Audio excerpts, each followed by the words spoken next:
Home is where the heart is, they say. But what happens when you go home and you realize your heart has moved on without you? Welcome to Quicktail English. Today's story, Coming Home, is great for your A2/B1 level. My name is Mark. I have lived in London for 10 years. I went there for work and never looked back. But last month, I decided to return to my hometown. I have missed my family and the old streets. I saved money and bought a flight ticket. I arrived at the small airport. My mother was waiting for me. She looked older, but her smile was the same. "Welcome home, Mark," she said, hugging me tightly. The drive from the airport felt strange. Everything looked smaller. "The city has changed a lot," my mother observed. "They have built 3 new blocks of flats near the park, and the old cinema has become a gym." "Wow," I said. "I haven't been here since the cinema closed." The next day, I went for a walk. I was wearing my expensive London coat. I walked past the corner shop where I used to buy sweets. It is now a fancy bakery. I tried to remember the old days, but my memory felt blurry. I saw my best friend David sitting on a bench. David still lives here. He's working at the local school. "David, I have missed you," I shouted. He stood up slowly. He looked tired. His clothes were simple. "Mark, you look well dressed." His tone was polite but distant. We talked for a while. I spoke about my job in London, my flat, the exciting life. David spoke about the local football team and the rising price of bread. Our conversations used to be easy and fun. Now, we are talking about two different worlds. We have grown apart. "I have to go," he said.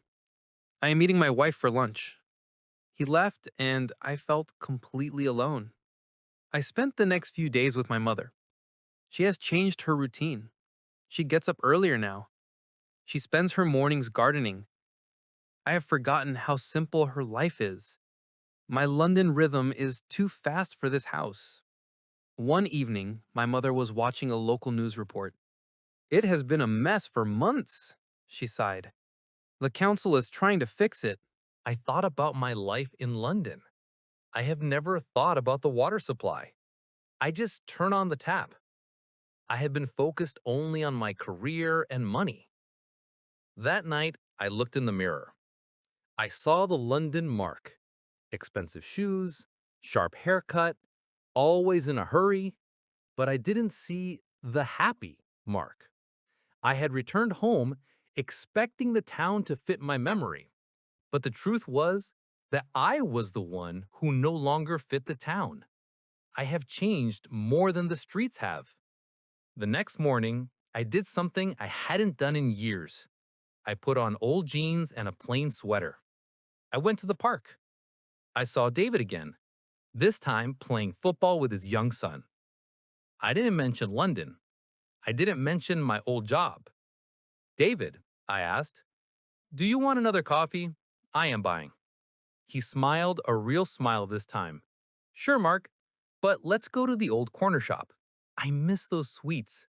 I knew the corner shop was gone, but I understood what he meant. He missed the old days, the simple times. "Okay," I said, "we can go to the old corner shop. Maybe we can start a new one ourselves one day." I still don't know if I will stay here forever. But I realized that coming home was not about finding the old town. It was about finding a new way to live my life. Maybe slower, maybe simpler. The town has changed, and now I must change too. This story showed us how to use the present perfect effectively. We use it to talk about past actions with results now. I have lived in London for 10 years, and things that have changed. The city has changed a lot. We also used used to talk about past habits.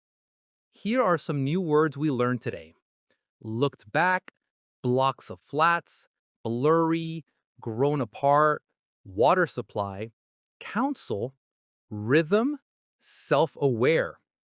If you want more slice of life stories and grammar lessons for A2 B1 English, please like this video, subscribe to our channel, and share it with a friend.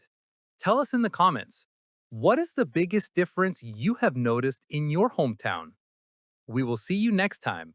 And remember, you can never step into the same river twice, and that's okay. Until then, embrace the change, and goodbye.